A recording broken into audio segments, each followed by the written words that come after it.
नमस्कार, मैं हूं नीलू। तो एक कहावत तो आपने सुनी होगी कि ना उगलते बन रहा है ना निगलते बन रहा है।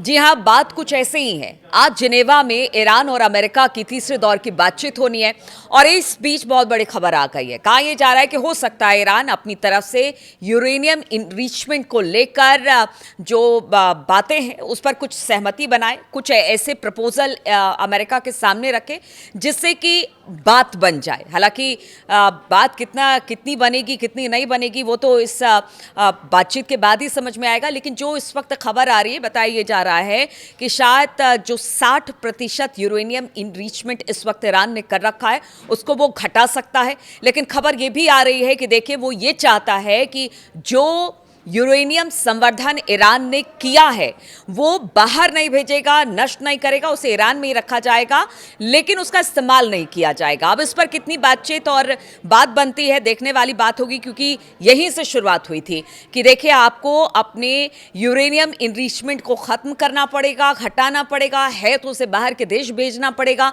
अमेरिका इस तरह की शर्त रख रहा था। अब इस बीच खबर ये आ रही है, अब देखना होगा कि किस तरह के प्रपोजल के साथ आज अब्बास अरागची मिलते हैं जिनेवा में। जो अमेरिका के राजनयिक है उनके साथ विटकॉफ और कुशनर से जो मुलाकात होती है, और साथ ही साथ ये कहा जा रहा है कि जो मिसाइल प्रोग्राम है जिस पर कहा जा रहा है कि उसको लिमिट किया जाए, उसकी जो क्षमता है, उसकी जो रेंज है उसको कम किया जाए। तो एक निजी चैनल को अपने इंटरव्यू में अब्बास अरागची ने कहा कि देखिए ये एक प्रोपेगेंडा है और हम इस तरह की कोई भी मिसाइल हमने नहीं बनाई है जिसकी दूरी बहुत ज़्यादा है। क्योंकि कल अमेरिकी संसद में राष्ट्रपति ट्रंप ने जो बातें कही हैं, अब तक जो हम और आप बातचीत करते थे कि देखिए ईरान की मिसाइल से अमेरिका डरा हुआ है, इसलिए ईरान को घेरने के बाद भी वो उस पर हमला नहीं कर पा रहा है। साथ ही पीछे चीन और रूस भी खड़े हैं उसका साथ देने के लिए। अब तो इस बात की तस्दीक हो गई है। खुद डोनाल्ड ट्रंप ने अमेरिका की संसद में कहा कि देखिए ऐसा है कि ईरान ने कुछ ऐसी मिसाइलें बनाई है जो यूरोप तक जा सकती है, जो अमेरिका के वॉशिंगटन तक जा सकती है।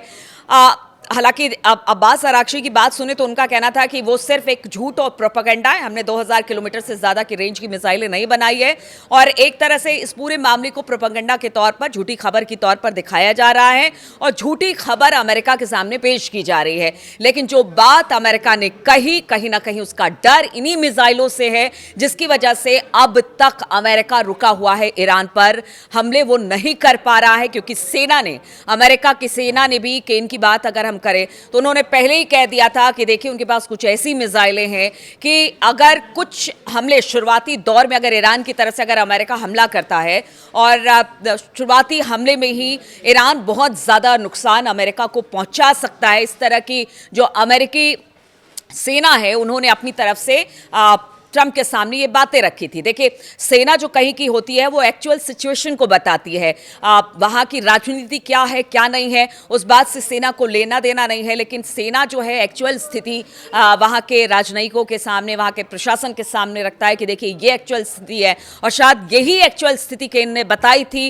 ट्रंप को, जिसके बाद ट्रंप ने अमेरिकी संसद में कहा कि ईरान की मिसाइलों की रेंज में यूरोप भी है, अमेरिका भी है, और वो लगातार अपने प्रोग्राम को आगे बढ़ा रहा है। देखिए खबर यह भी आई थी कि 8000 किलोमीटर की रेंज की ईरान के पास मिसाइलें हैं और इंटरकॉन्टिनेंटल बैलिस्टिक मिसाइलें ऐसी हैं जिस पर लगातार ईरान काम कर रहा था। खास तौर पर 2025 में जो 12 दिन का युद्ध हुआ था ईरान का, उसके बाद से ये कहा जा रहा था कि मिसाइल प्रोग्राम पर अच्छा खासा जोर ईरान ने दिया था और उसको लेकर लगातार काम कर रहा था।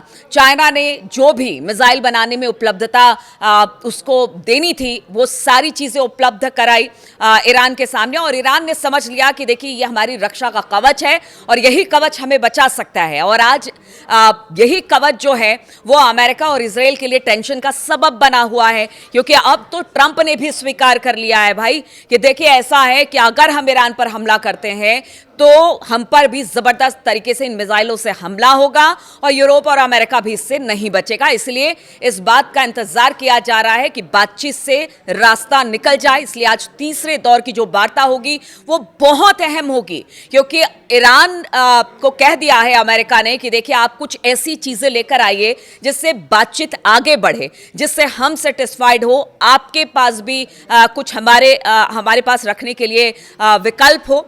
तो आप देखना होगा, अब्बास अरागची ने तो बहुत उम्मीद जताई है कि देखिए बातचीत से ही इस युद्ध का हल हो सकता है, क्योंकि इसमें किसी का भी भला नहीं है, चाहे वो अमेरिका हो, इजराइल हो, या फिर ईरान हो, या पूरा मिडिल ईस्ट हो, किसी के लिए भलाई का सबब नहीं है। अगर ईरान पर हमला अमेरिका करता है तो युद्ध होगा, और युद्ध को कोई टाल नहीं सकता, बातचीत ही इसका एक विकल्प है।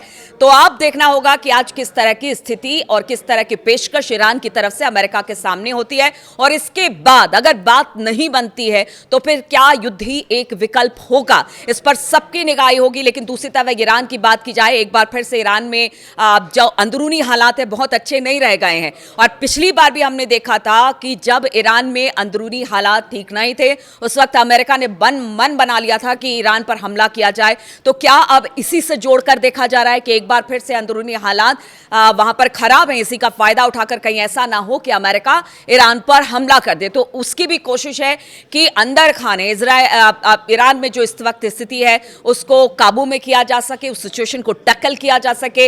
इसीलिए जो ईरान सरकार है वो पूरी कोशिश कर रही है कि जो भी विद्रोही हैं या फिर जो वहां पर प्रदर्शनकारी है उनको रोका जा सके। तो इस मोर्चे पर भी ईरान काम कर रहा है, बातचीत भी उनके लिए एक विकल्प है, जिसको लेकर अब्बास अरागची और लारिजानी के नेतृत्व में लगातार वो अमेरिका से संपर्क बनाए हुए हैं।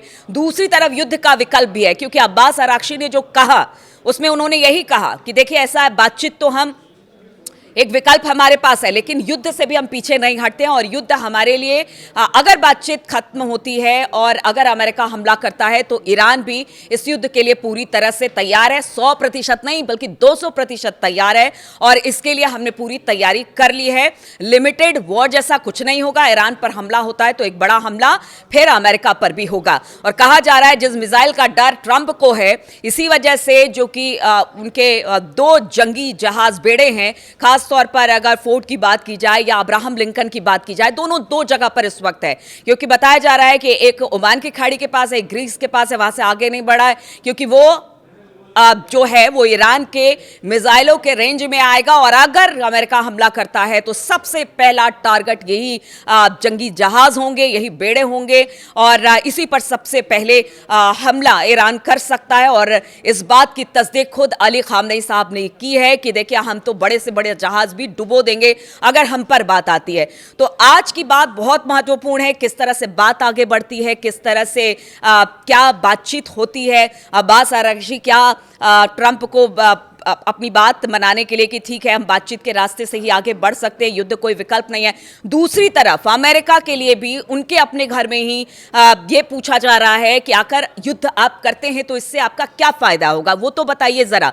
अमेरिका में देखिए ऐसा है कि बहुत सारे लोग 2 धड़े में इस वक्त बटे हुए हैं ईरान पर हमले को लेकर, और वो ट्रंप से पूछ रहे हैं कि अगर युद्ध ही विकल्प है तो इससे अमेरिका को क्या लाभ होगा। नुकसान ज्यादा दिखाई दे रहा है, लाभ कम दिखाई दे रहा है। मिड टर्म चुनाव होना है, उसको लेकर भी जैसे ट्रंप की रेटिंग लगातार गिरती चली जा रही है, अगर हमला होता है और फिर अमेरिकी सैनिक ईरान के हमले में हताहत होते हैं तो फिर आप समझिए मिड टर्म चुनाव में अगर ट्रंप का जनाधार घटता है तो फिर आगे उनका राजनीतिक भविष्य क्या होगा। तो बहुत सारी ऐसी बातें हैं जिसको लेकर ट्रंप अभी चुपचाप है, बातचीत का रास्ता अख्तियार कर रहे हैं। उनके लंबी रेंज की ईरान की मिसाइलों का जिक्र करते हैं, साथ ही वो कहते हैं कि इसकी जद में सब कोई है। तो क्या यही सारी बातें हैं जो कि ईरान अमेरिका को रोक रहा है हमला करने से, क्योंकि उसे पता है कि नुकसान अगर ईरान का होगा तो फिर अमेरिका का भी बड़ा नुकसान होगा।